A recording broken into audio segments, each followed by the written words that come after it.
So welcome to the KICS EAP Webinar 7. I'm Paul Gerhardt, the Communication Specialist for NORRAG and for the KICS EAP Hub. We are letting in a few more participants in, and we'll start shortly.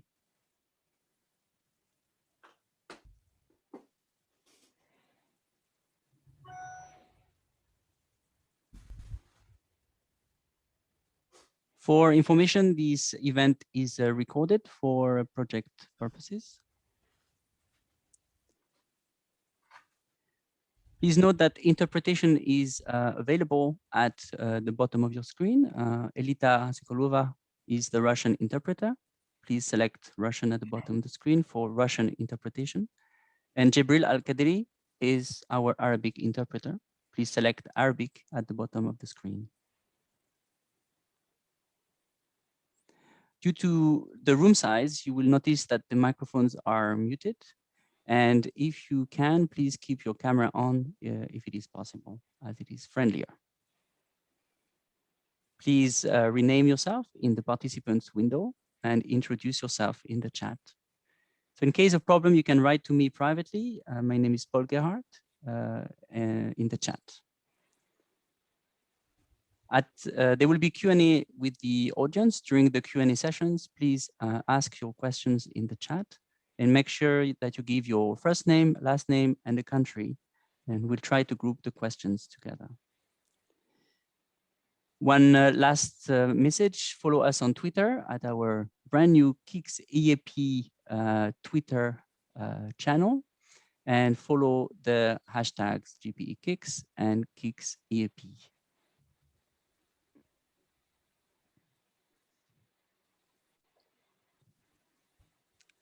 I now give the floor to Professor Gita Steiner-Ramsey, the Director of NORRAG and of the KICS EAP Hub.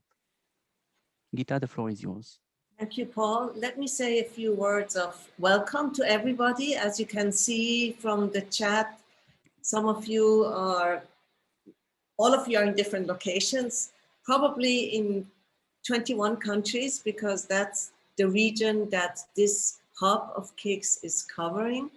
KICS EAP stands for Europe, Asia, Pacific, but we also have a pocket in Middle East and a pocket in North Africa. We also include Sudan and Yemen. But other than that, there are countries in this hub that are served from Europe all the way to the Pacific, including Asia, of course. KICS stands for Knowledge and Innovation Exchange. It is a big initiative funded by the Global Partnership for Education, GPE, and KICS as a project is administered globally by IDRC in Ottawa. IDRC stands for International Development Research Center. It's a very traditional and important, heavy organization that supports research in development context for many, many years. And we are actually very pleased to have also Margarita Lopez from IDRC here, and also Rob, who is one of the speakers. He's also working for IDRC, and John is an old friend, I would say, an expert of IDRC. Let me just say two more words about KICS. KICS is all about strengthening and amplifying the voice of national policy expertise. So what we are doing in this hub is to support experts in these different countries to produce policy work, analytical work, and we hope by doing this that it will be aligned with their own national reform priorities in education. And we also hope that by doing this, there is a better uptake of global public goods or toolkits and data and studies that are produced both at the global level, sometimes not with enough input from national colleagues. So this is, in a nutshell, the spirit and of the KICS community. It's the 7th webinar. We have one webinar approximately once a month. The topic of scaling innovation came up as one important topic because we used to talk a lot about best practices. Nowadays, sometimes we talk about innovation or pilot projects. And very often in our line of work, there are many good ideas, many pilot projects, but they finished at the moment that the funding ends. So that's why the topic of scaling innovation is very important. And we are extremely happy that we found the two prime experts in this field who also wrote a book on the topic, and I'm sure, which is openly accessible, and I'm sure they will talk about it. Let me pass the floor to my colleague, José Luis Canellas. José Luis is the hub manager for this region, and he will introduce the speakers of this event. Thank you very much, Professor Gittesteiner-Ramsey, and hello to you all. It's very nice to see a packed house today. So we are very fortunate to have John Gargani and Robert McLean as our speakers for the 7th KICCAP webinar. John Gargani is an evaluator, writer, teacher, founder and president of Gargani Plus Company. And Robert McLean is a senior program specialist with the Policy and Evaluation Division of Canada's International Development Research Center, as Professor Gitter just told us before. So this webinar will provide us with an introduction to the world of scaling impacts in education and how we can achieve results at scale. We'll have a mix of video presentations, live discussions, and exercises. We will start with a video where John Gargani and Robert McLean will talk to us about scaling, means versus ends, and then we'll have a 10 minutes open discussion. We'll move for a second video on optimal impacts and trade-offs with more 10 minutes of open discussion. After that, our speakers will lead an exercise on the 4 dimensions of impacts. In this exercise, we have the collaboration of Margarita Lopez, Senior Program Specialist at IDRC, also supporting KICS and the KICCAP Hub. We then have 10 minutes of Q&As and a final video on the principles of scaling, where we will wrap up the whole discussion. And we have the final set of 10 minutes of discussion. During all the webinar, we ask our participants to please include your questions in the chat. The chat is open. We will have someone from our team, Marina Duroux-Frotré. She will be reading the questions and be giving you the floor during the spaces for discussion. So with no further delay, I hand over to John and Robert to lead us through this journey on scaling. Over to you, John. John and Robert, please. Thank you so much. Thank you so much, Jose Luis. And thank you to the entire KICS EAP platform. Gita, Paul, Marina, thank you for all the work to invite and to host us for this discussion today. Good evening and good afternoon and good morning, colleagues who have made the time to join. This is really an exciting opportunity for us, and we're looking forward to beginning quickly. So I just wanted to make one remark on the excellent introductions. We've structured this session as a series of videos with lots of time for discussion. That's the point for us. That's what we really want to get to. So please do engage. We've done the videos to keep us on track, to keep our talking short, and to let ideas flow. So I'm Rob McLean from the International Development Research Center, and I'll let John quickly say hello to you. Good morning, good afternoon, or good evening, depending on where you are.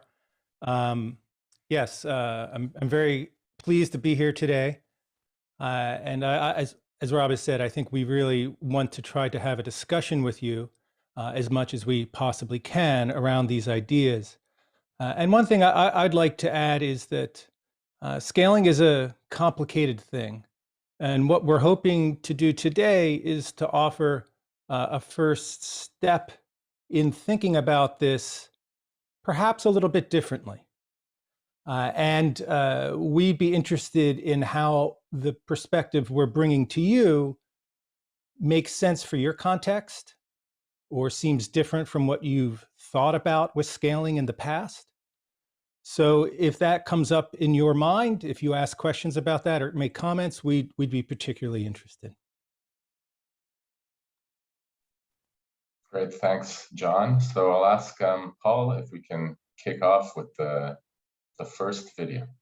That would be great.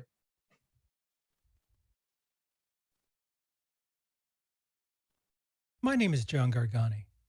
Rob McLean and I wrote the book, Scaling Impact, Innovation for the Public Good. In this presentation, I'll introduce the book and share some new ideas, reflecting our most current thinking on scaling. This is a picture of Bananalandia, a banana plantation in Mozambique. On the lower left is the plantation. It's so large, it single-handedly transformed Mozambique from a net importer of bananas to a net exporter. On the upper right are farms called mashambas that are found throughout the country. Running between them is a road, a bright line dividing one large-scale agricultural approach from another. For Rob and me, this picture raises questions. Who decided how big the plantation should be? How many small farms there should be? How were decisions made? What's the optimal mix of these and other approaches to agriculture? And who is responsible for achieving it? The same questions can be asked in other settings and contexts. We didn't believe they were answered well by current approaches to scaling, so we set out to find answers elsewhere, from innovators in the Global South. In the end, we arrived at a different understanding of scaling that's based on the work of Southern innovators. We put what we learned in our book. It's organized around 4 principles and 5 case studies. And we believe it challenges innovators to adopt a new mindset about scaling. The book is available for free, along with other scaling resources at the IDRC website. Just Google Scaling, Impact, IDRC, or use this link. Rob and I joke that everything about scaling impact is simple to understand, except for the terms impact and scaling. We won't be discussing what we mean by impact today. There's a lot to that, and it's better saved for another time.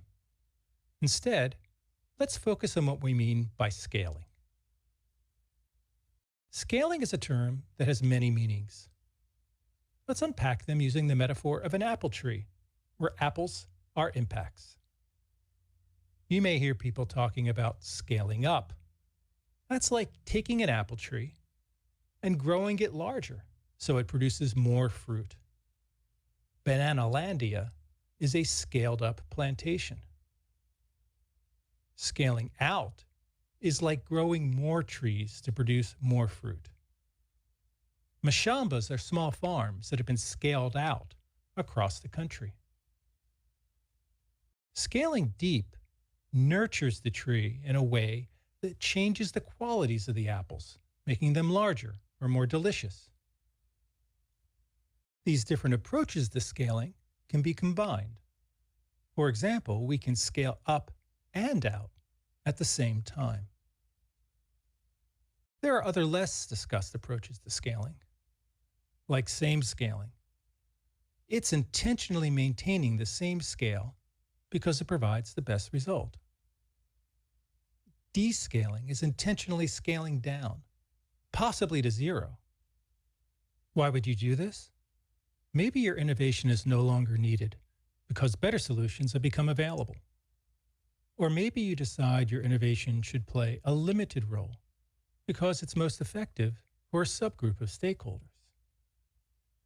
And then there's an approach to scaling we want to avoid. We call it not scaling.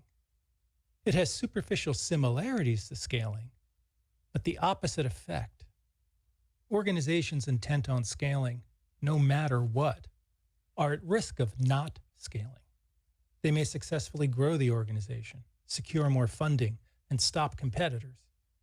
But they also achieve smaller, fewer, and less desirable impacts for stakeholders.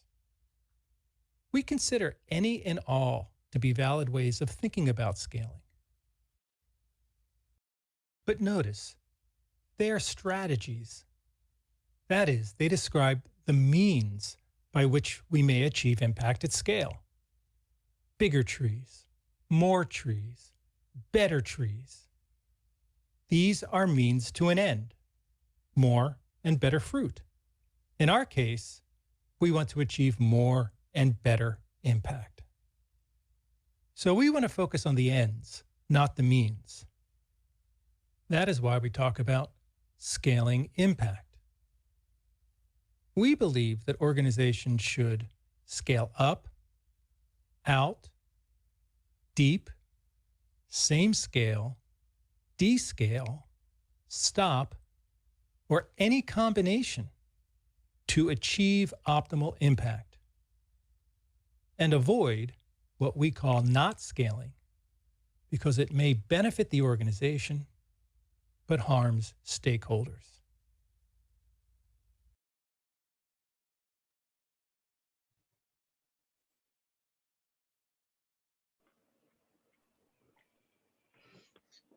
Great. Right. So, sorry, thanks. Oh, go ahead. Okay, so during the video, we already received a very good question from Siddiq Majid from Afghanistan. Siddiq, would you like to pose your question orally for us?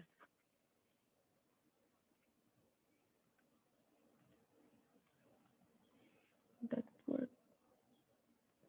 Yeah.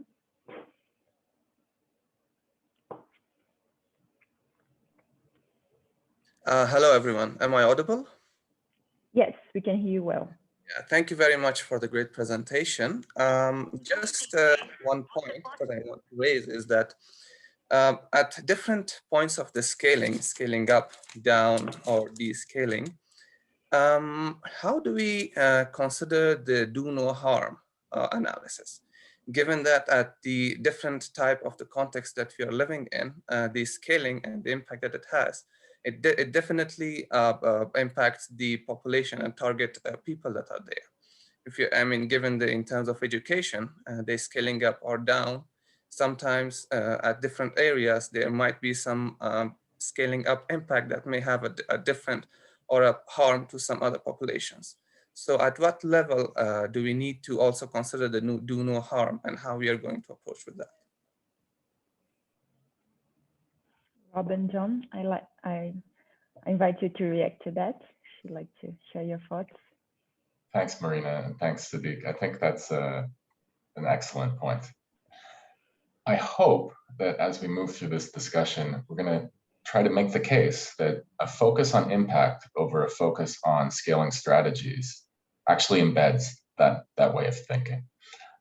You know, impacts can be positive, negative, viewed differently by different stakeholders, sometimes positive, sometimes negative.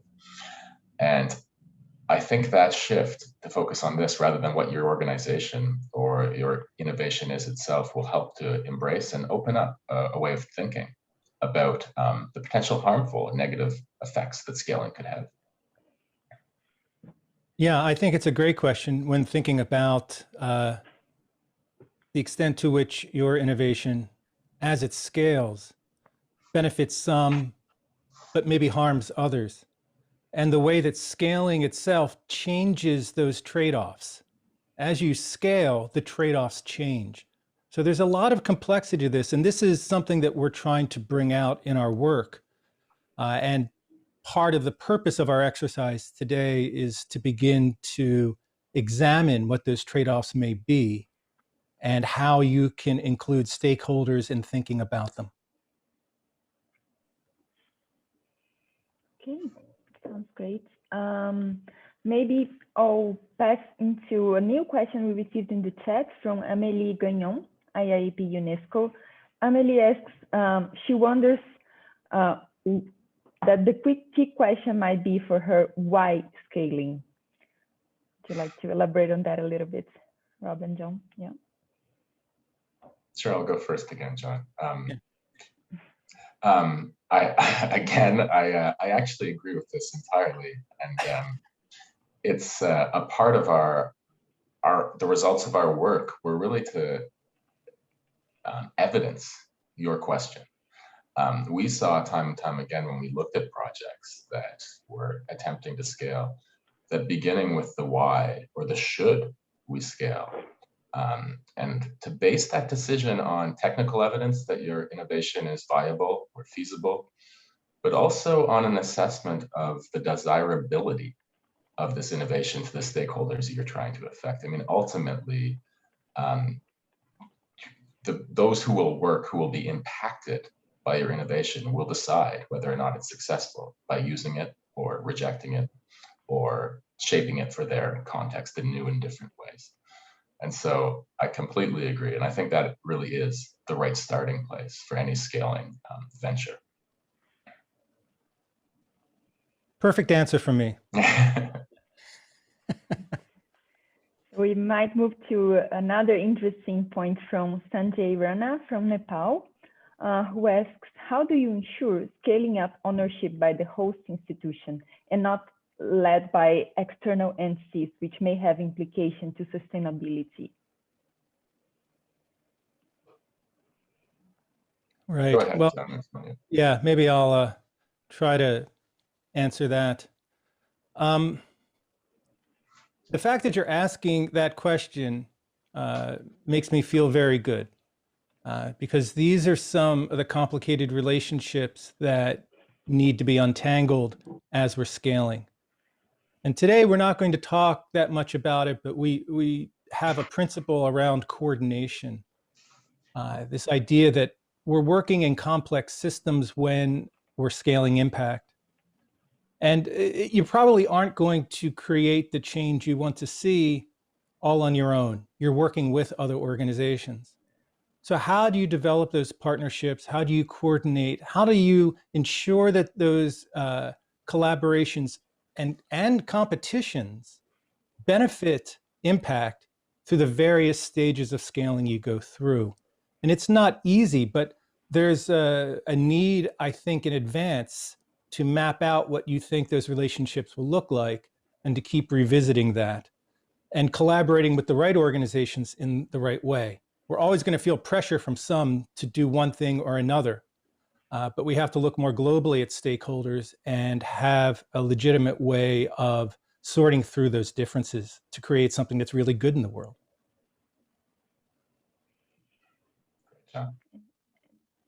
Anything you'd like to add, Rob?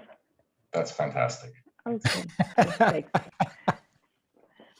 Okay, so I would like now to read a question from Professor Gita Steiner-Hamsi. She asks about when to consider scalability issues. So she says sometimes projects are only implemented in cities or near cities and scalability is a change.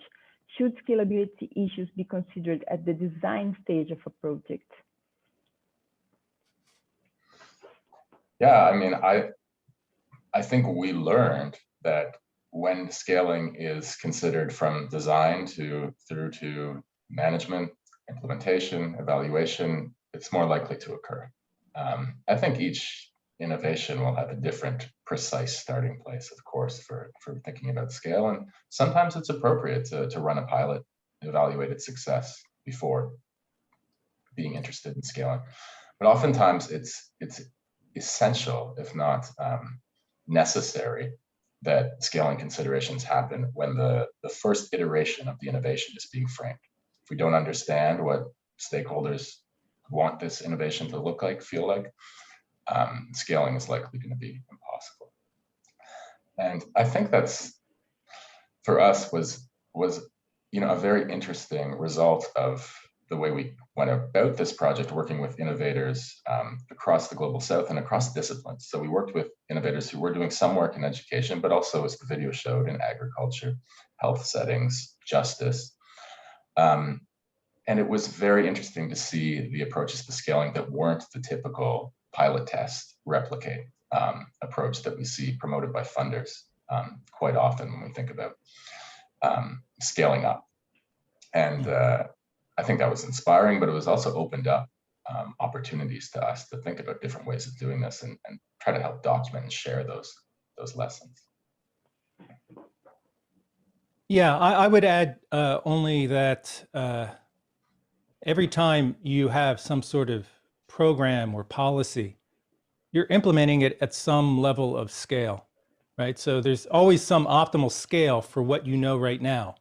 And that may be stopping altogether or trying to maximize the number of people who are reached or something in between.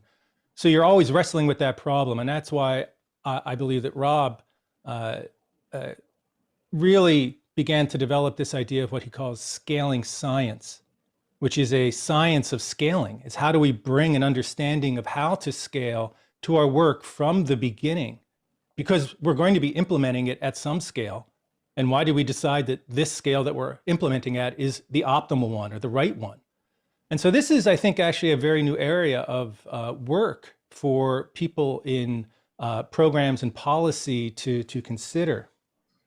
So yeah, I would agree entirely. You start from the beginning with this notion of what does it mean to scale impact and move away from this sense that I have an imperative that I must scale the organization or I must scale the innovation. I'm trying to create optimal impact in the world. How do I do that? Who would I need to work with to make that happen? How do I even think about optimal? Great, perfect. Thanks, Rob and John. I suggest that we now move to the next part of our session now. We've received some great questions in the meantime, but we'll be able to address them afterwards. We'll have more time for discussions coming next. Wonderful, thanks, Marina. So the next section of this session, we'll really talk about this idea of optimal.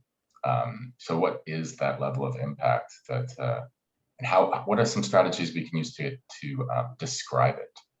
And we'll share some of what we've learned, and again, then open up for discussion for more of this type of feedback. Thanks.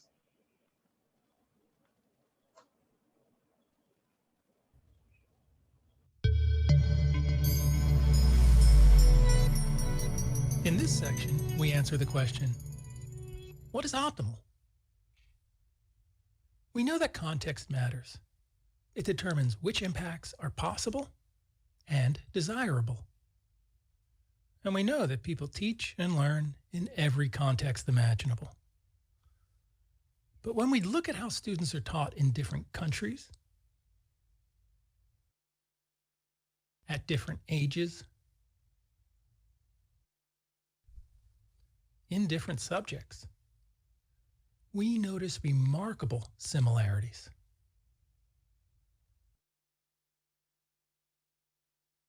Students are sitting in rows of desks instructed by a teacher. If we go back in time, we see the same features. When people from the past imagine the future, they imagine schools with the same features. When contemporary experts suggest how to improve education, they suggest schools with the same features. They may advocate for new technologies or teaching methods, but these innovations fit within the familiar structure of schools. Many educators have noticed this. For example, David Tyack and William Tubin refer to what they call the grammar of schooling, the enduring features of education, and they wonder why it's been so hard to change them. They observe that when education does innovate, it's often done to promote one best system. That's a false belief that education for all means educating all the same way. That's why today the ideal classroom looks a lot like this. It has rows of desks, places the teacher at the head of the class, and is filled with the latest technology. Most importantly, it's empty. Since the emergence of COVID-19, classrooms like this have been abandoned. And classrooms now look like this, or this, or this. The grammar of schooling has been utterly disrupted by the virus, forcing school systems around the world to urgently innovate and scale their efforts. As we work to do this, we want to focus on scaling impacts, not innovations. To make it easier, we suggest thinking about 4 dimensions of impact when scaling. The first is magnitude. It's concerned with how big the impacts are and how many are affected. This is the dimension that often gets the most attention. Variety addresses what kinds of impact are being created. Organizations don't typically strive for one impact, but many. And they're responsible for the entire collection of impacts they create. Sustainability is concerned with how long impacts last and what effort is required to maintain them.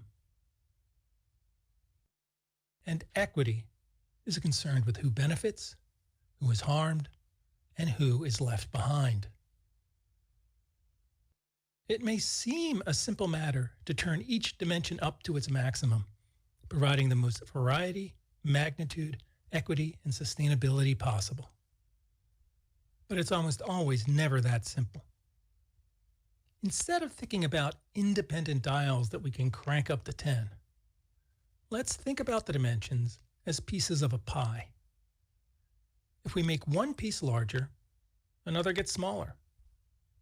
The trade-offs between pieces may be complex and vary by context, but there are almost always trade-offs. Attempting to maximize one dimension when scaling, which some stakeholders may expect us to do, may diminish the others. We should take a holistic view that considers all 4 dimensions of impact. This helps us identify what is optimal. Impact is optimal when it balances trade-offs in a way that makes sense in your context. And what we judge to be optimal may change as we scale. In your context, how will you find an optimal balance of magnitude, variety, equity, and sustainability?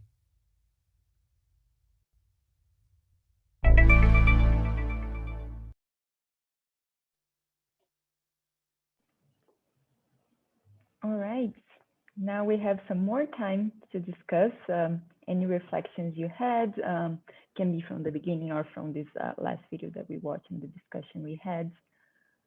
Maybe we can start with one point that was shared earlier by Ganesh Singh from Nepal, who says sometimes impacts are intentionally exaggerated. How to identify if there's an exaggeration, or how does such exaggeration harm in scaling up and scaling out? Would you like to address that? I mean, that's I think a big discussion we all need to have, especially in development organizations or other types of organizations that have reporting requirements and boards and funders and all of these actors creating the pressure to do more and do bigger and do better, day over day, month over month, year over year. And our hope is that we challenge some of that more is better logic. We challenge some of that bigger is better thinking to really embrace this notion that scale is not necessarily more of something. It's a process of right sizing, of optimizing impact for the environment that you're working in. And so, I mean, strategies specifically for dealing with, over or poorly reporting impacts are hard to name broadly. But I mean, I feel a personal reflection is that a lot of that pressure to over or really report on things in untrustworthy ways, let's say, comes from our increasing pressure to do more reporting on the types of results we're having as organizations. And it's creating this tension between our ability to do so when we're doing complex things like change education systems for the better for everybody, a tension between how we can measure that, the tools we have to measure that, and the evidence that our funders and want to see. And so I mean, it's a great reflection. And actually, I hope the research we've done and we've tried to articulate as a strategy with 4 principles in the book is a tool to counter that prevailing wisdom. Yeah, I think that's a great answer, and I'd add just a couple of things.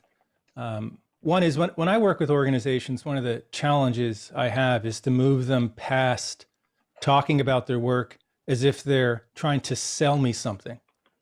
There's such a need for resources that organizations get socialized into talking about the work as if they are always trying to convince somebody to give them money.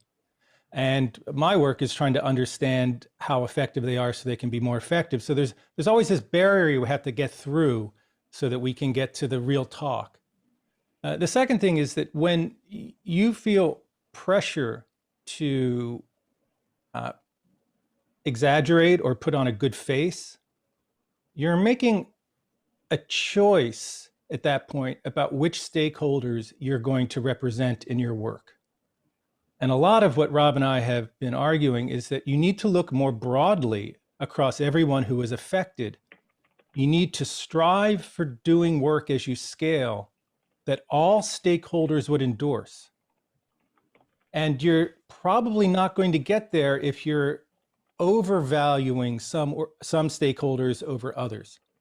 So I think you can bring that discussion back to whose perspective on this work must we include? How do we share control appropriately with stakeholders? And when that kind of a discussion takes place, then I think some of that tension can be lessened. You'll have you'll feel less pressure to have to put on that good face that maybe isn't appropriate. Okay, perfect. Hope that answers your question, Ganesh. It's a complex one. So maybe let's also go back to one of the questions we had earlier from Natia, which I think has a lot to do with this analysis of the context as well. So Natia Prashvili from Georgia, she asks, when is scaling efficient? Before or after the implementation of a project? At the design or the final evaluation stage? Could you, Marina, I'm sorry, I didn't hear the very beginning of the question. Yeah, so she asked, when is scaling efficient?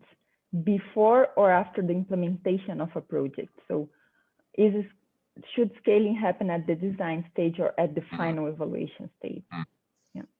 Yeah, I mean, I think we chatted about this a bit earlier, and there's no one size fits all answer. What surprised me in our research, though, was how often it's the non-conventional means of actually thinking about scaling from the first intervention.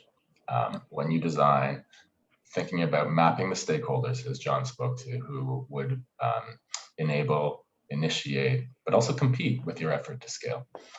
Doing that mapping before you even intervene in a setting is an incredible strategy for eventually scaling, even if it's through replication in new settings after evaluations to prove this is a viable intervention. Okay. I have nothing to add. Thank you, John. Thank you, Rob. Now we've received one comment from Amelie who wants to check whether her impression is correct. So she says, scaling as a gerund gives the impression that one starts small to go big. For example, from one to you're 1 tree earlier. So she mentions the example you gave in the first video. But in reality, you're providing keys to plans for large scales. In my case, at least, this is relevant for my thinking of an education system at the whole national or regional level. So she wants to check whether her impression is correct there. Whether you agree with that? I think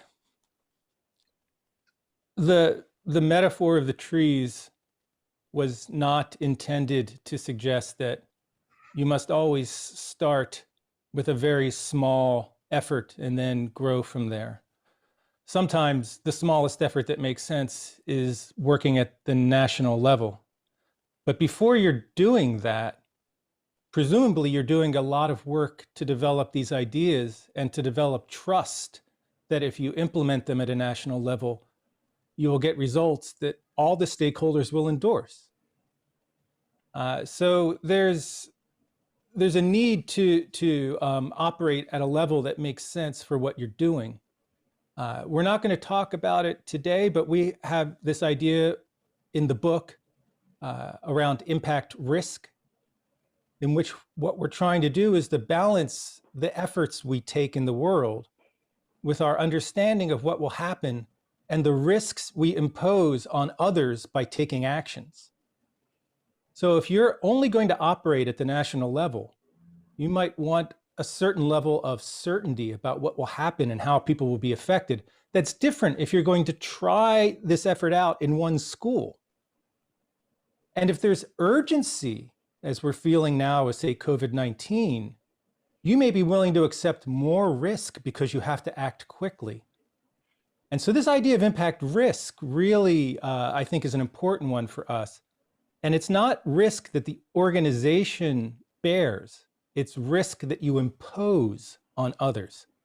And you have to be able to justify that your scaling efforts in terms of those risks. And if you can't, then maybe you're not at a place where you can implement at any level that you're working at.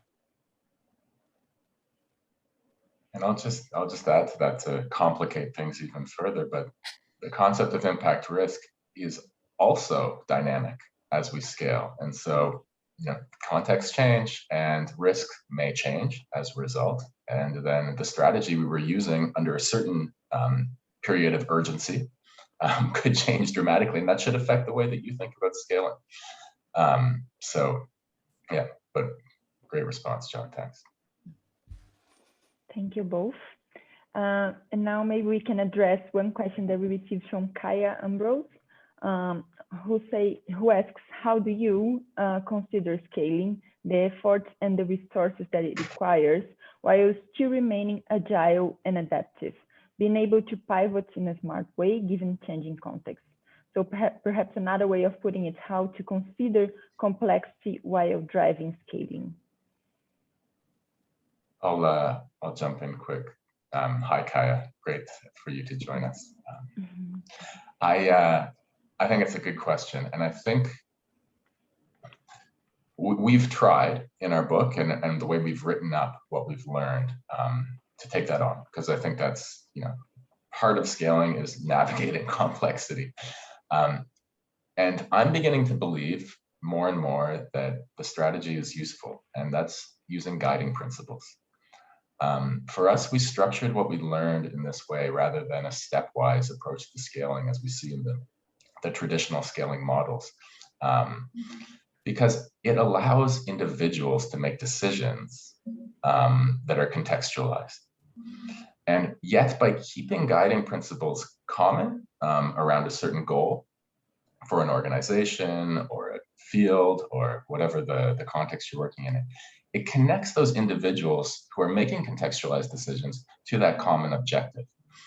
And I'm really excited. I mean, and you'll know well Michael Quinn Patton's work on principles-focused evaluation, of thinking more about how we can use principles rather than outcomes, activities, outputs, and the traditional ways of guiding and judging success, to allow more innovative approaches and allow more risk-taking and allow people to navigate complexity by making real-time decisions in complexity. So, an imperfect answer, but I think guiding principles are an exciting tool for organizations and innovators to use to kind of take on that challenge. Perfect. So maybe one last question before we move on. So that question came from Ian McPherson, who asks, to what extent does the product being scaled influence scaling approach and optimality considerations? So for example, initiative or intervention versus a policy or governance approach. And he acknowledged that this echoes an earlier question from Ross Hall that was sent in the chat about replication. So Rob, maybe you want to talk a little bit about pathways? Sounds Sure. like that's related to that, yeah. Yeah. Again, in the work that we've done, we had the opportunity to look at over 200 projects that IDRC had funded. And so these were across different disciplines and domains of research. And we began to be able to categorize the types of ways these innovations were trying to affect change. And we really came down with 5 broad categories, and these are not a perfect representation by any stretch, but so things like policy influence is a critical way that research that we fund changes the world. Then program improvement was another, practice change, another. And a lot of projects would focus on one of these pathways, so attempting to influence policy to bring about a desirable impact. But many others would, quickly realize or design the project with this in mind, that the policy influence is but one entry point to this complex system Kaya was noting.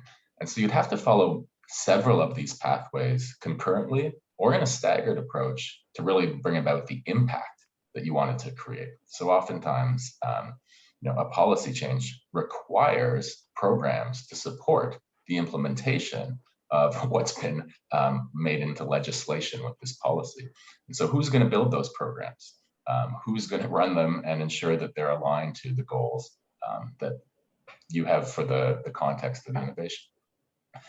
And so, yes, the different types of innovations, so whether it's a product or a policy, will have different strategies for scaling, and we talk a bit about those in our book.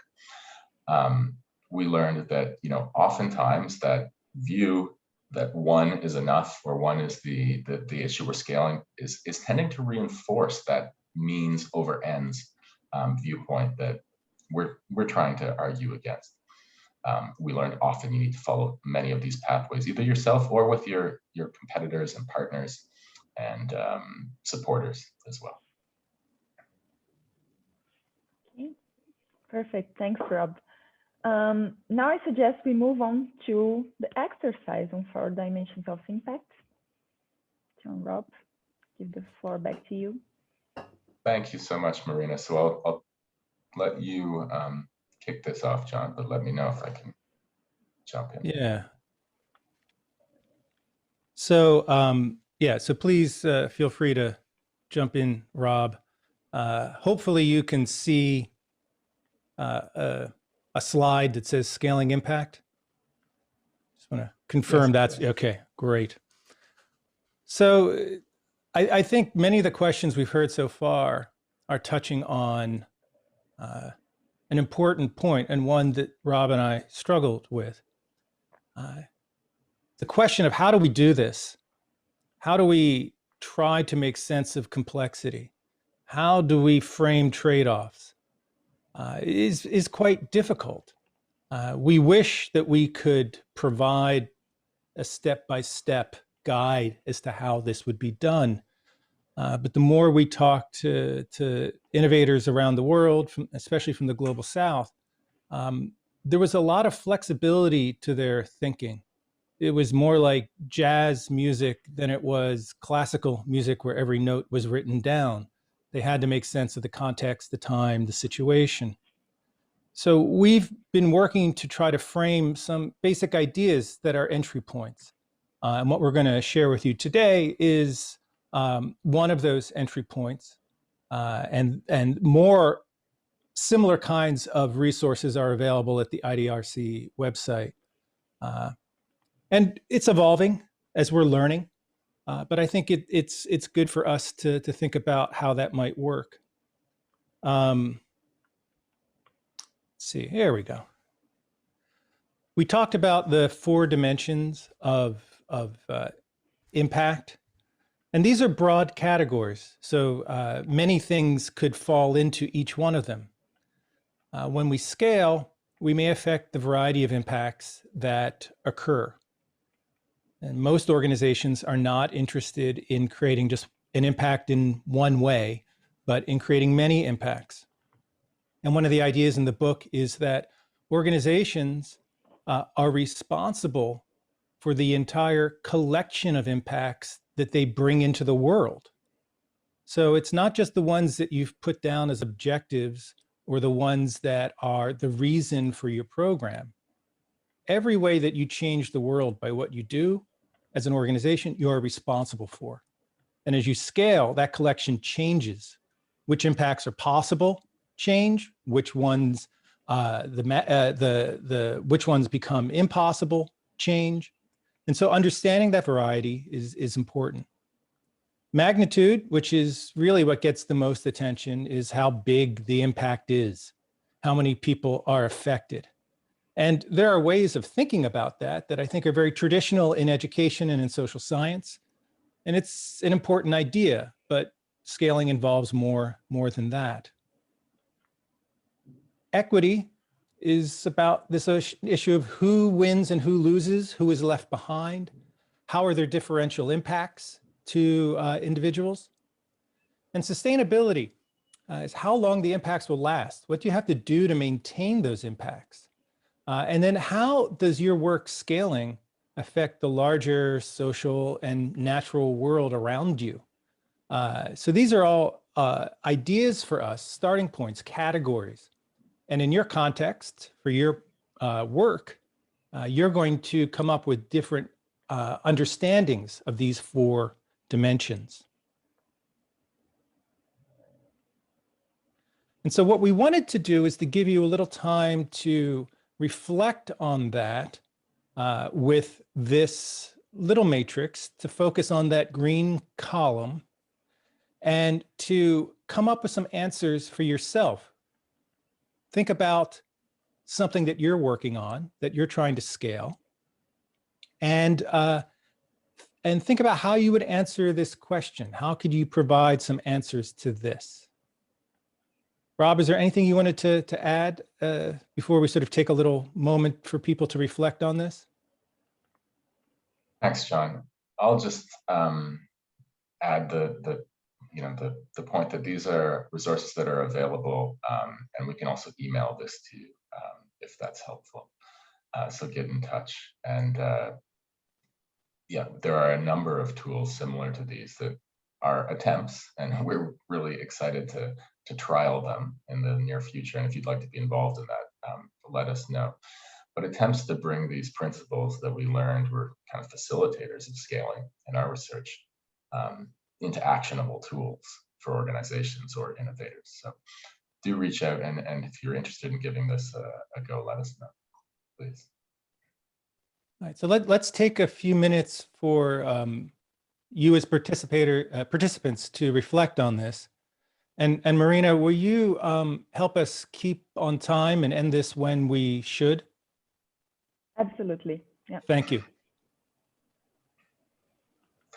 And so as John was saying, I'll just do the annoying thing of talking over you while you're thinking about down notes on this, because that's what we want you to do, is imagine the project you're working on and think through how you would describe optimal for each of these different dimensions.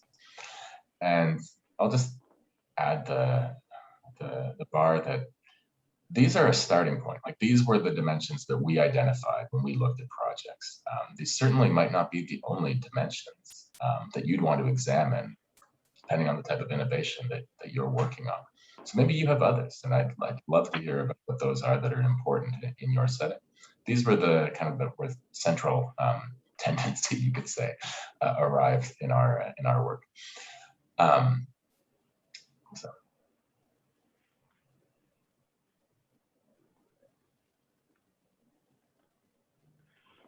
Okay, so I'll give you all 5 minutes to reflect a bit on those points, and yeah, so that we have more time for discussion afterwards.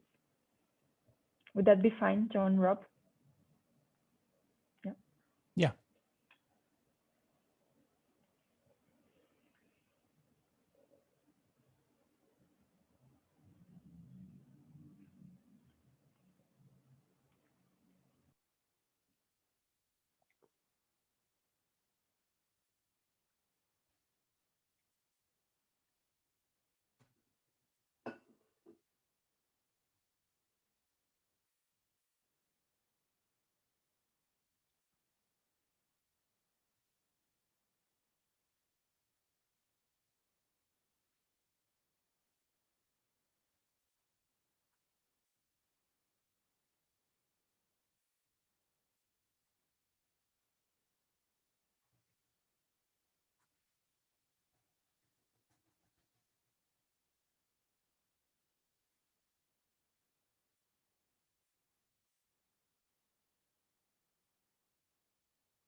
Okay, 2 more minutes.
Okay, so maybe we can resume.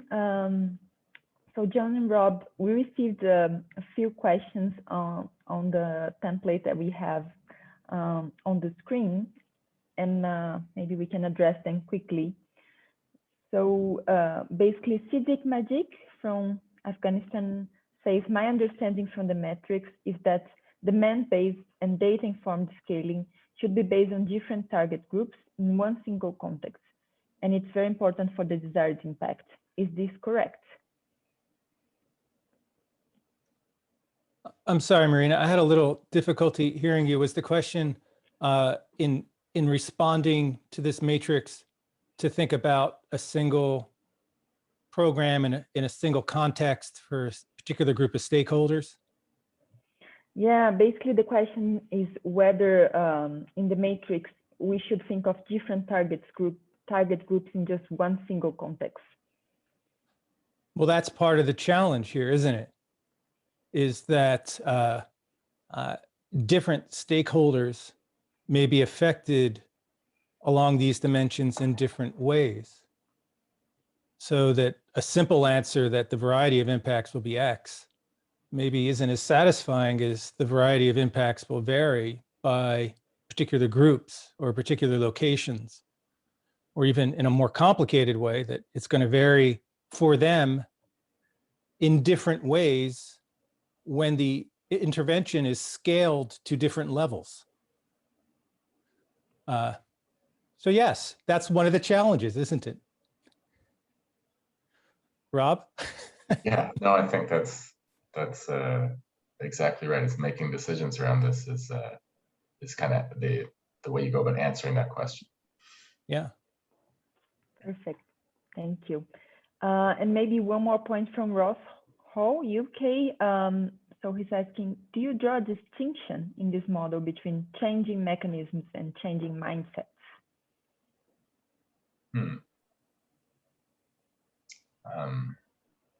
I'll just respond quickly. I don't think we draw a distinction. No, I think those two things can be one and the same at times and can be very different as well. And both would be strategies for scaling under different conditions.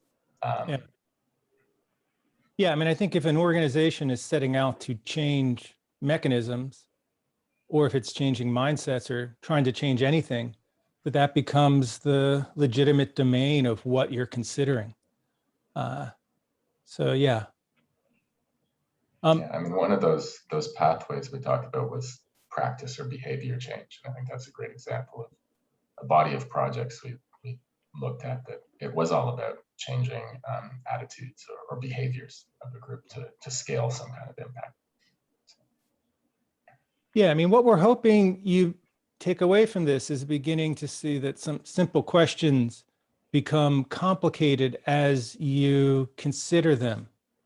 And especially if you start to bring other people along with you to consider these as a group. Maybe it'd be worth going through the, yeah, exactly. And so what we think begins a process of thinking about these dimensions is first, as you did, what are they? How do they work? What might be best? But then once you have them, to begin to consider how do they affect each other? So for example, oftentimes in education, a strategy for reaching as many people as possible is to use a single approach that everyone will then use. And so you can increase the magnitude of an educational program very quickly by having everybody follow exactly the same formula or recipe for providing instruction, for example. But you're probably having a negative impact on equity then, because the instruction isn't going to be received in exactly the same way by all students in all places at all age levels. So the rush for magnitude in that case may in fact negatively impact equity. And so trying to search for these potential trade-offs early on and ask yourself, how can we craft our program, our intervention, our policy in a way that minimizes those trade-offs? And how do those trade-offs change as we scale? In this next slide is about bringing stakeholders in. Who will you consult on this? Whose perspectives matter when you think about magnitude? Who will be affected in different ways? Who gets to decide what good is? And when those stakeholders don't agree, how will you resolve those perspectives? And then finally, when will you revisit this? If, as we suggest, scaling imposes greater dynamism in a context, meaning that scaling changes the way complex systems work, then you'll need to revisit these questions and answers and stakeholders repeatedly, because you're changing the world around you and people are reacting to it differently. Your program will be more or less effective because of that. These are very complicated ideas. There's a lot of complexity to this. There's no right way to get to an answer that is best. What we're trying to do is open up avenues or provide doors, entry places for organizations to start. Rob, do you want to say something to wrap this up before we go to the interview? No, I think that was great, John. Let's go to Margarita. Right. So we asked Margarita Lopez to go through this exercise. We interviewed her so we could look at one person's work in greater detail.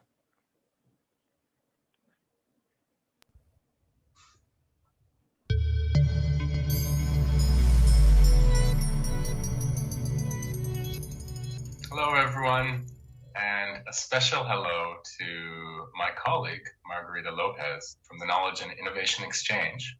Good morning, Rob and John and everybody. Thank you for inviting me. Thank you so much for taking the time to chat with John and I. I'd wonder if you'd be able to speak for just a few minutes about the intervention you've been working with. The innovation I decided to address in this exercise is related to the design and implementation of remedial programs designed to increase students' retention at school. So, as you know, these kind of innovations have been put in place in several education systems in the world, and I'm basing in important dropout rates that have determined that, for example, 10 to 10% of kids, children, and youth are dropping out from school. So these rates have been identified in specific grades in primary and secondary, but let's talk about primary. And they correspond to the grades where reading process is starting, and on grades where the transition to the secondary school is also important. So this intervention consists or has consisted in specific development and capacity building of teachers to help them to quickly identify students at risk of dropout. Let's say children who have difficulty with reading, spelling, writing, for example, and to organize remedial classes at school or after school hours, for example. So that means to define also the number of remedial classes to open, schedules, the type of material that need to be designed, use of extra time, for example. And we can maybe also add that this capacity building can include mentors also supporting schools in this task. So the idea is to have kids, children that are really advancing in the learning process in school and that stay at school, so that these dropping rates really decrease in countries. We suggest thinking about 4 dimensions of impact. Can you give us some examples of how they relate to your innovation? Let's start with variety. The idea is, of course, that we have and we anticipate variety of impacts. What we want is to have children developing key competencies, and these key competencies will help them to do better in life. This is a huge, big impact. But of course, not thinking the individual in the students, we can also think on schools. We can have positive impacts, for example, on schools participating in the program, if these schools are really responding to the needs of their students. How are you thinking about magnitude? Retention rates that increase 10 points. This is a big increase when you have kids that really stay at school and you compare with previous years and you see that you have a difference of 10 points. It's enormous in some areas, specifically in urban, in rural areas, or in some neighborhoods, poor neighborhoods in the urban areas. So this kind of rates that where we can see like the difference and we can see a specific increase, so they will show a magnitude of impact.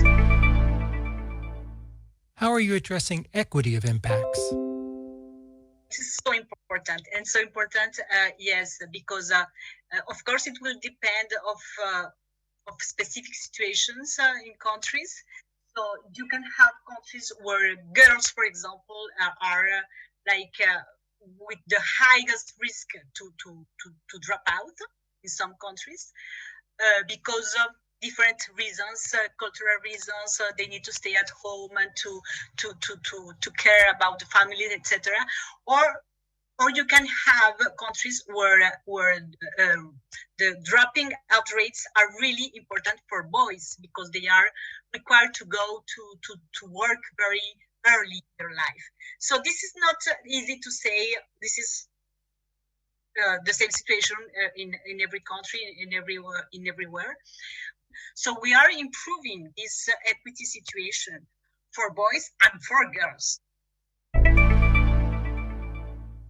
And what about sustainability of impacts?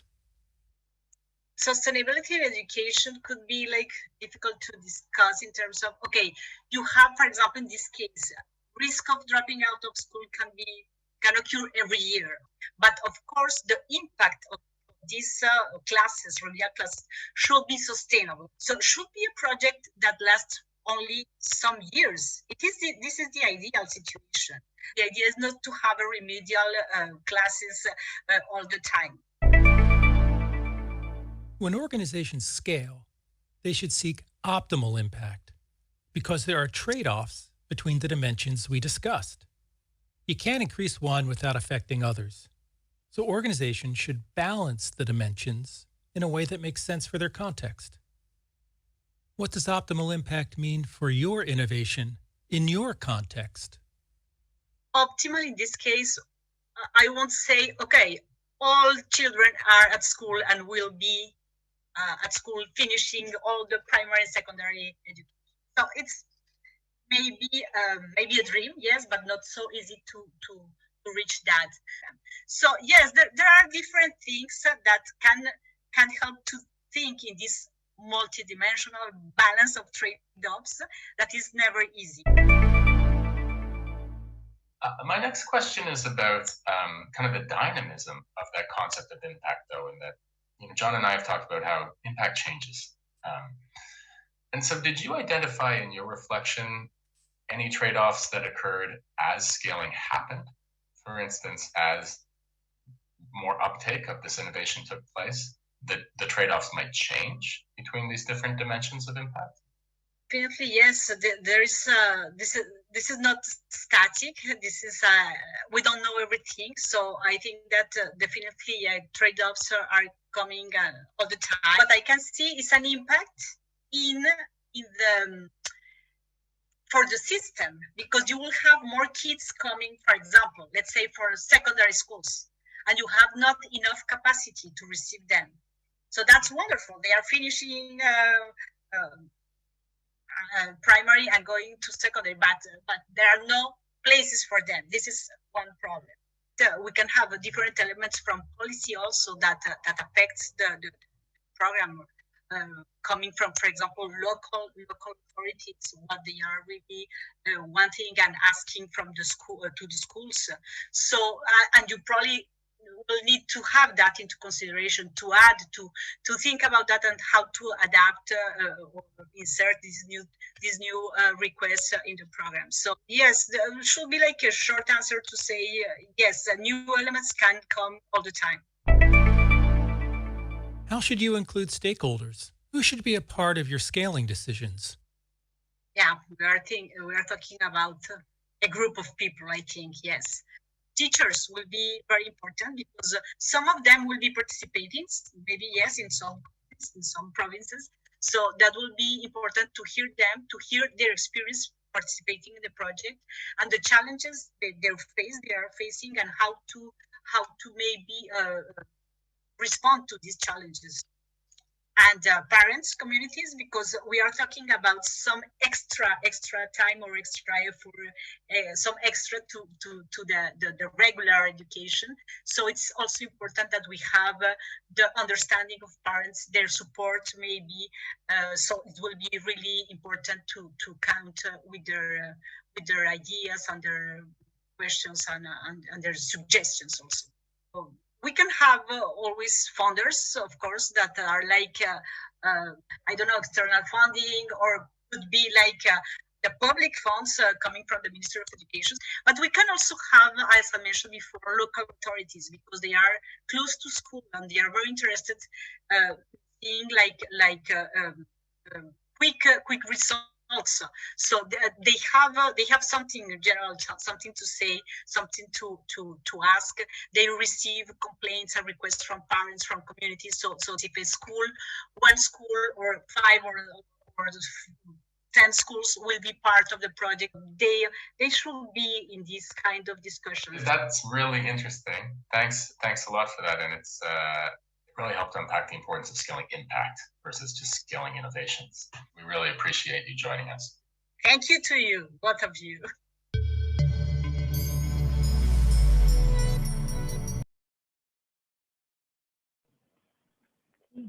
Thanks a lot, Margarita, Rob, and John, for that interesting interview. I think it makes it very concrete for the ones that were doing the exercise before. So maybe one question that we received from Nino Kopaleishvili from Georgia on, he would like to know more about sustainability. Nino, would you like to pose your question orally?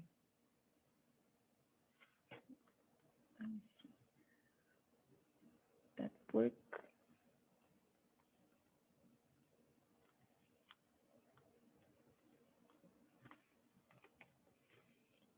Yes. Nino, can you hear us? Can you hear me now? Yes. Better? Okay. Actually, I wanted to thank you for this opportunity to ask a question at today's meeting. Actually, what I wanted to know is when we talk about sustainability of the projects, I've come across with, with some kind of similar descriptions and explanations of the sustainability. But in practice, we always have questions whether that sustainability really works or not. And I wanted to know whether you have thought and elaborated on effective methods of ensuring sustainability of project impact or outcomes, and what are they, based on your experience? I'll respond quickly, and John, jump in too. I wouldn't say that we endeavored to do the full analysis on this issue. This is my reflection today, but we saw issues come up around engaging stakeholders in the research process was certainly a means of increasing sustainability. Understanding local leadership structures and ensuring that leadership was built into the design of the project or the innovation were instances or strategies that we saw worked. I wouldn't say that we documented that systematically though, so I feel a little uncomfortable naming those as findings of our work, I should say. But what I do think I'm more confident suggesting is that conceptualizing sustainability as a part of your impact. So really, if you're using a log frame, or you're using a performance measurement framework, or you're using a theory of change, in that final ultimate box, don't just write how big, write the strategy for how sustainable is a way to increase the sustainability of your innovation. Building that dimension into your conceptualization of the ultimate end you want to receive is a successful strategy we saw time and time again. And then the means to do that really varies, I have to say. You're on mute, John.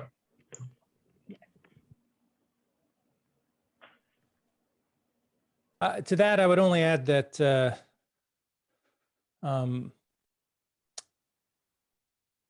sustainability is a very big category for us. It includes quite a lot. And the type of thing that you're trying to impact will have different characteristics with respect to its sustainability. So if you teach students something and they learn it, they will remember it for some period of time, right? That learning is sustained for some period of time, which is different than, say, trying to help students complete their education. Because once they've completed it, like that sustains for the rest of their life. Like they don't somehow not complete their education after that. So there's something about the impact itself that imposes characteristics of sustainability of the impact that are worth considering. If we bring this back into sort of the messages we've been trying to bring to you today, we want to distinguish between sustainability of the impact, the ends, and sustainability of the means of the organization or the program.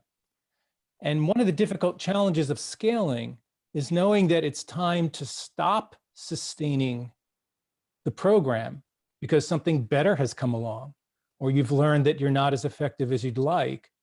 Or on the other hand, really advocating to sustain a program because it is effective and it is working. And we find that these are sort of the two errors that we are trying to avoid: scaling when we shouldn't and not scaling when we should. And so you have to remain diligent in your work to make sure you're not falling into one of those two categories. That feels like a very theoretical answer to a very practical question. No, that sounds all clear. John and Rob, thank you. So I suggest that for the sake of time, we move to our last video, and then we will leave more time for discussion at the end, and we can touch upon some of the points that people have shared in the chat as well. Fantastic. Just before hitting play, I'll just say that the last video is a bit of an introduction to the remainder of the concepts that we address in the book. So it's a bit of an overview, you could say.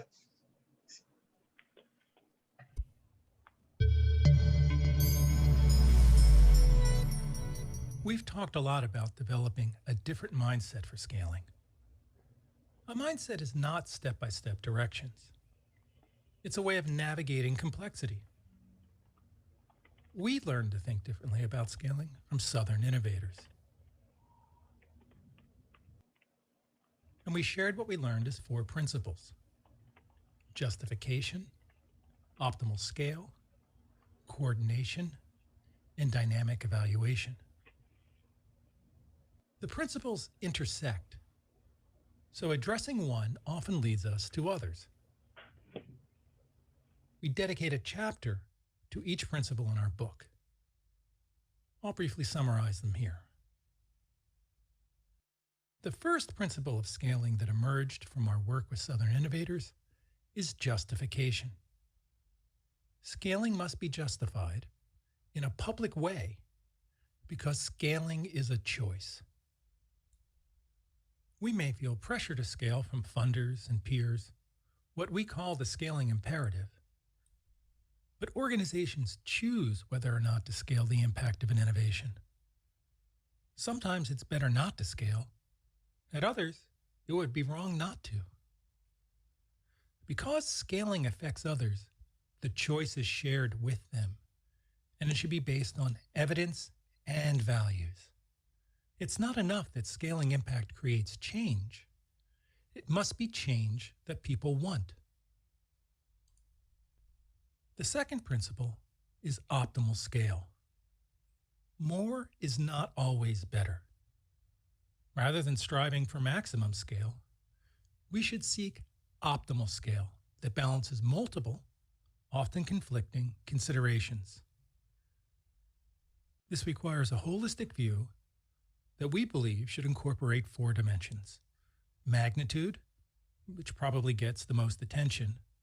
It's concerned with how much impact and how many are affected, as well as variety, which is concerned with the diverse collection of impacts created, equity, which addresses issues of fairness regarding who is helped and who is harmed, and sustainability, which is concerned with how long impacts last, how efforts to create impacts are nurtured, and how scaling contributes to robust social and natural worlds. The third principle is coordination. It acknowledges that scaling takes place in complex systems. To bring an innovation from first idea to optimal scale requires an evolving set of actors and a flexible scaling process. The fourth principle is dynamic evaluation. It starts with a simple but powerful idea. Scaling is an intervention. It's common to talk about scaling and intervention. At the same time, scaling is an intervention. When organizations scale, they act differently in order to change the magnitude, variety, equity, and sustainability of their impacts. However, scaling creates dynamic change. It's dynamic because the system in which organizations scale may be complex and rapidly changing on its own, and disrupted by efforts to scale. So it's vitally important to evaluate before, during, and after scaling. Developing a different mindset about scaling takes time, practice, and the participation of others. We hope we've helped you begin that process. There are topics that we didn't have time to discuss with you today, such as different ways of understanding impact, how organizations can manage their entire collection of impacts as they scale, impact risk, scaling pathways, and how to evaluate scaling in dynamic contexts. Scaling is a big topic, but there are free resources to help you learn more about it at the IDRC website, including our book. And we would be happy to help if we can. Thank you.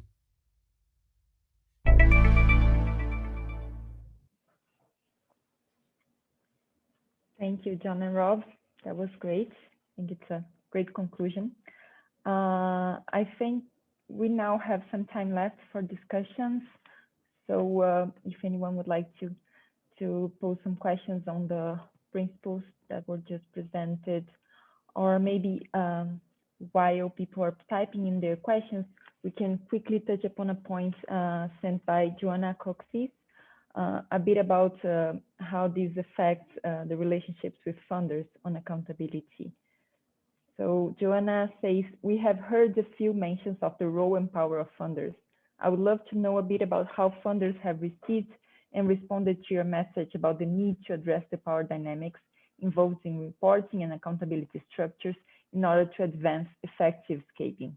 Has there been any movement towards breaking the pattern accountability to funders over stakeholders? Hi, Joanna. Thanks for the great question. Good to see you. Yeah, I mean, I'll give. I don't mean to duck the question, but I'll give you an example. We've had an ongoing discussion. We invited about 20 IDRC innovators projects we had funded for a 11-week discussion on this topic of scaling. We really wanted to bring them into our kind of the decisions we've been making as we've been building a new strategic plan, and specifically around this issue on scaling. So we facilitated what we call the scaling exchange for 11 weeks. And it was in fact one of the kind of key takeaways from that discussion. We heard from researchers we've been funding that the pressure that we put on reporting on impact can often distract from actually achieving impact, in fact. So it's almost like competing goals. So you're right on with the question. And I'm happy about inroads we've made, and maybe it's a better point for others on this call to speak to, in fact, how they're embracing kind of this tension in the role that funders play in supporting impact. Because, I mean, I certainly think the role of the funder is essential. Bringing together the means to finance scaling is often an unavoidable step or a critical step. So I'm happy with the way the discussion's going. I think there's a lot more room for change, and we've heard that from our IDRC community too recently. Yeah, I'm not sure there's much I can add to this. I mean, I've been surprised at how interested funders have been in the topic as we've discussed it. We've had quite a number of opportunities to speak with them, and I think that most of the people who work in funding organizations feel some kinship to the ideas that we're describing. But systems and organizations and governments, and they don't always function in a way that reflects that. And I think that will be an ongoing struggle. My thought is that part of this is everybody becoming more comfortable with uncertainty. So it's not just that we're pushing people to report on impacts, but that they have to provide an answer that is certain about impacts, rather than here's what we think and here's why we might be wrong and here's what we don't know, which I think would be far more useful. We have to act in the face of uncertainty, not pretend like we have certainty and that our decisions are somehow made by the reports that we submit to a funder. They're made by people who have to think about what may or may not be true in the world and how that affects other people. Okay, perfect. So we're running a little bit over time, but if you can stay with us for 5 more minutes, I suggest we touch upon another point that was made in the chat by David Frost, and there's also a link to Anna Sawaki's question. So David says, he's sharing a thought actually. So there's an interesting link between 3 ideas for him: deep scaling, illuminative evaluation, and advocacy. So for example, an initiative might be values driven, for example, anti-racism. In order to scale up, we would need to scale deep in order to discover what is really possible. Then we need to make visible and intelligible that practice or those strategies so that others might be influenced and able to learn from this. And related to that, maybe we can also address the point from Anna Sawaki who asks how to influence government programs to buy-in, to scale this buy-in for sustainability. Go ahead, John.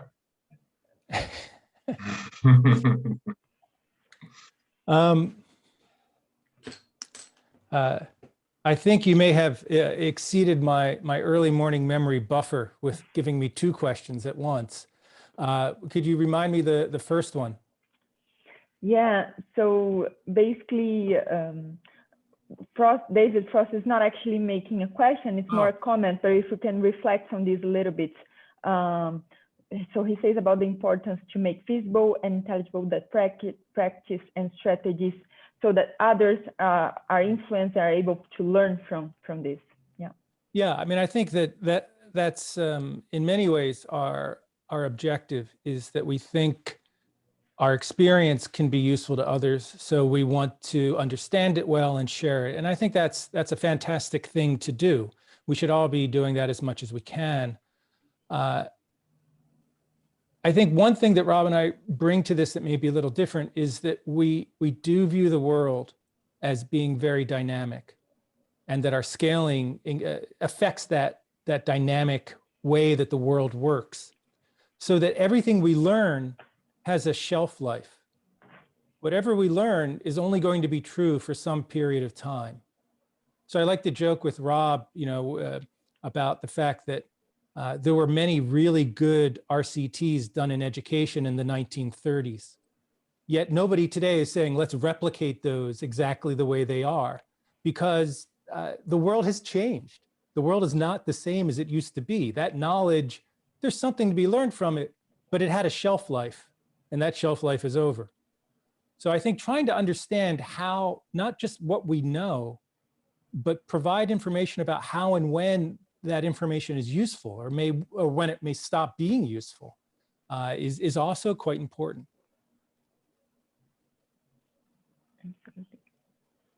I'll just add quickly, and this may sound like the task becomes impossible, but I think the solution is the science of scaling. And I think that by asking questions and being systematic about the way we think about the scaling part of our intervention, just as we are about the reliability and the fidelity of the intervention, is a really exciting new tool that's opening up for us as funders, innovators, implementers around the world. And it's a space that will benefit our work.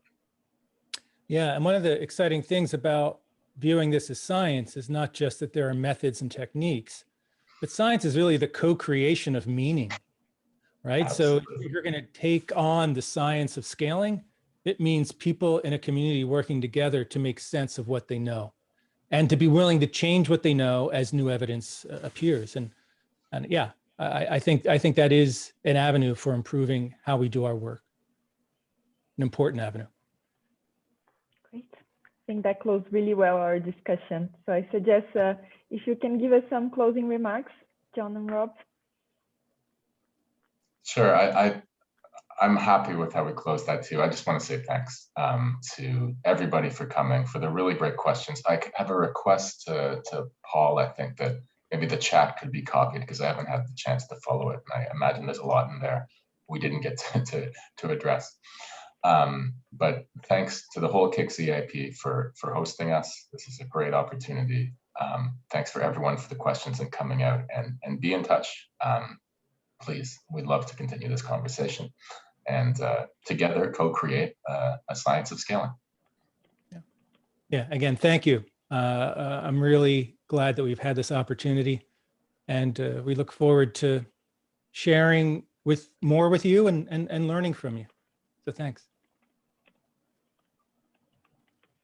And a few words on our side from our team. First of all, thank you, John and Robert. This was an excellent learning session on scaling, an excellent introduction for us to be more comfortable with the uncertainty, as you put it so well before. And thank you also, Margarita Lopez, for your contribution.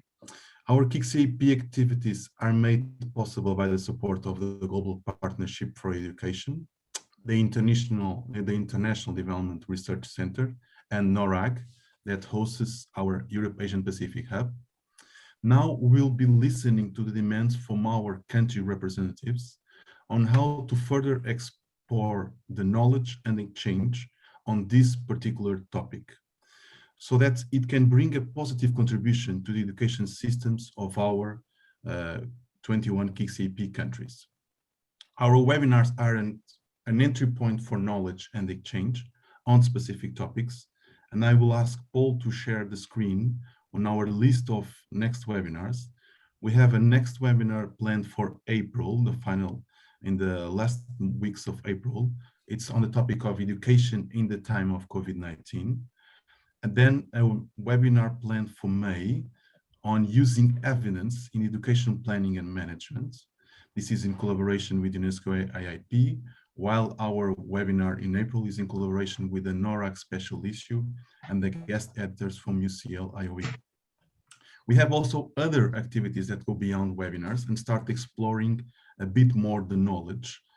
So we will launch our first KICS podcasts on the 7th of April, next Wednesday. This will be conversations with important education leaders from the KICS region. Then we have already an open call for abstracts for our June regional conference on education policy and innovation that builds on our previous learning cycle, which are professional development opportunities, where country representatives have the opportunity to create new knowledge on specific education topics. And that's exactly where we will be announcing 2 new learning cycles. A first one with UNESCO IIP on the topic of enhancing equitable access to education through the geospatial lens, and then another learning cycle on curriculum implementation. Our webpage, email, and Twitter links have been shared on the chat. And we also want to learn how we can do better. So we kindly ask you to fill out our webinars evaluation survey that will be sent to you by email. So we look forward to continuing to working with you all on building knowledge and innovation exchange in our region. So our journey does not stop today, it is just starting. Thank you and see you all very soon.